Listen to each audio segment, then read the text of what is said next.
অবশ্যই আল্লাহ আমাদের রাস্তা দেখাবেন। চতুর্দিকে অন্যায়, অত্যাচার, অবিচার, জুলম, শোষণ, নির্যাতন দেখে ভয় পেও না। আমি আল্লাহ আছি, আছেন না?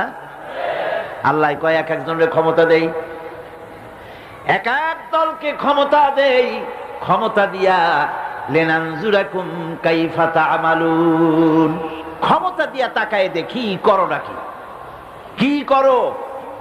তারপরে যখন দেখি নাফরমানি শুরু করেছে, বেঈমানি শুরু করেছে, আমার গোলামদের উপরে অত্যাচার চালাচ্ছে, এটা যখন দেখি আল্লাহ পাক বলেন আমি তখনও ওয়ায়ামুদ্দুহুম ফি তুগয়ানিহিম ইয়ামাহুন, আমি ঢিল দিয়ে দেই, দেখি পারো কদ্দুর, কদ্দুর পারো।